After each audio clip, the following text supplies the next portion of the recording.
Welcome to the True Detectives podcast, the show where we dive into the wildest detective stories and investigations. We love those unexpected twists and turns. And you know what?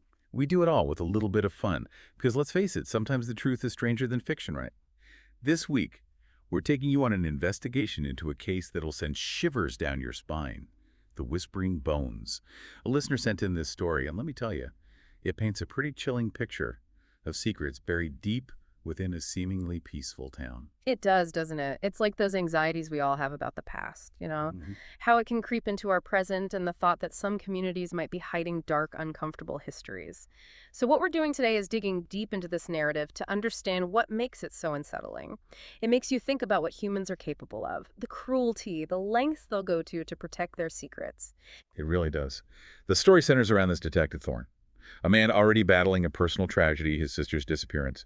He arrives in this remote town hoping to find answers, any shred of information about his sister, but stumbles upon something far more disturbing. A mass grave near a place called the Whispering Pines Inn. What was it about that discovery that just grabbed you?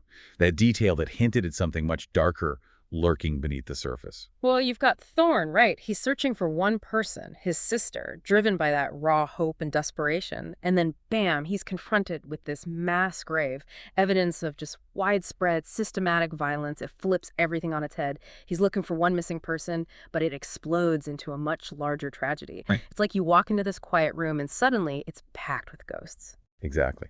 And the author paints a very vivid picture of that initial discovery. You've got the relentless rain, the thick mire pulling you down. You can practically feel that heavy atmosphere pressing down.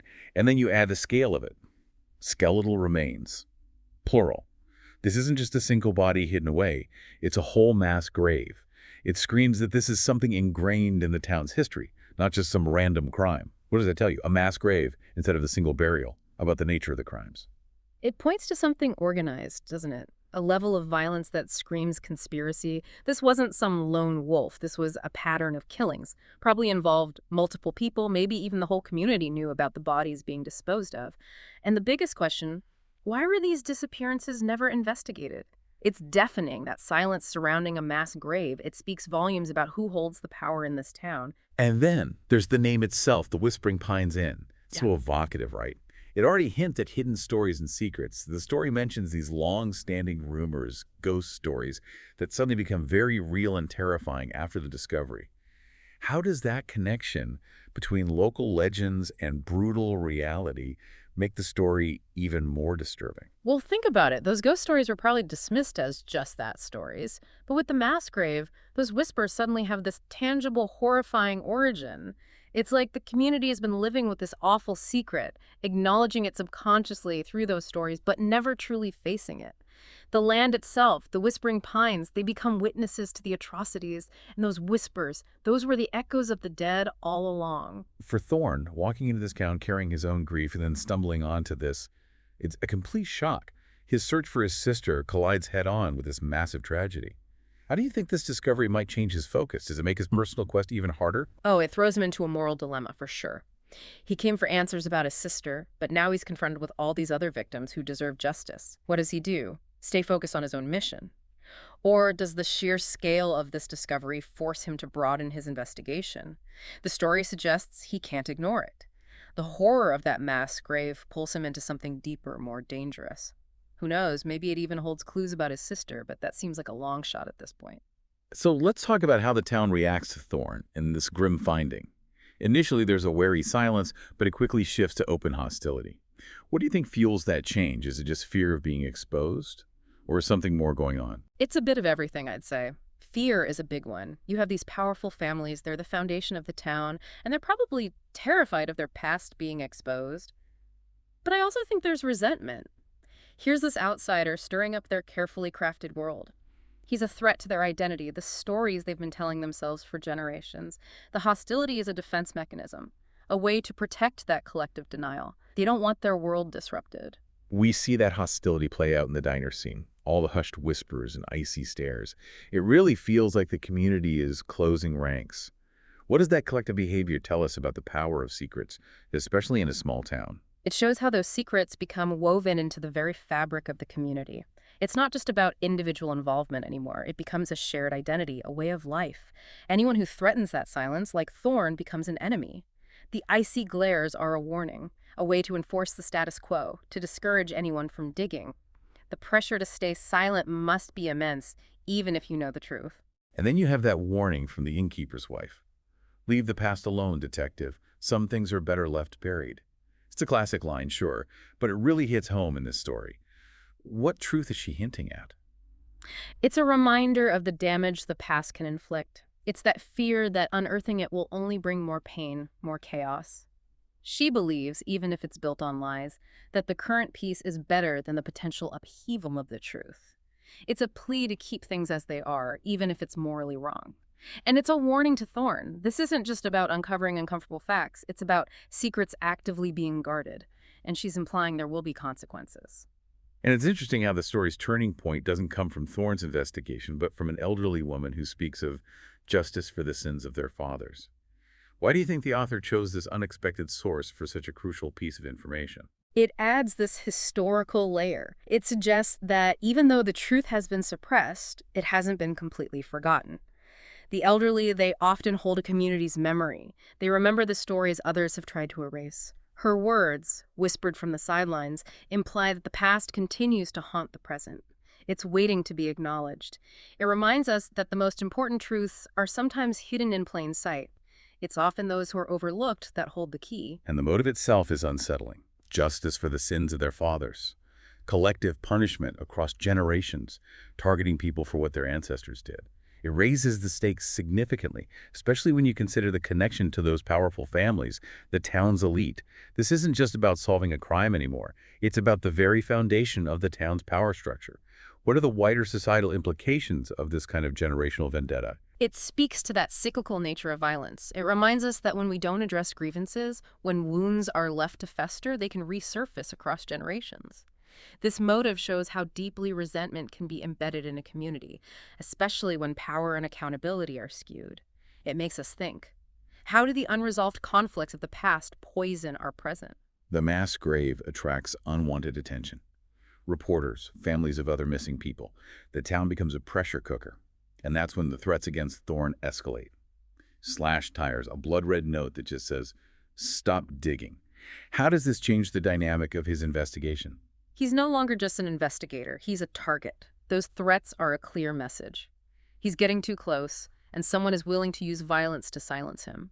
His search for his sister becomes a fight for survival. It highlights the inherent danger in challenging the establishment, in digging up deeply buried secrets, especially when they involve violence and corruption. Thorn's in way over his head now. But despite the danger, Thorn confronts the town's patriarch, the very symbol of that entrenched power. I can only imagine how tense that scene must have been.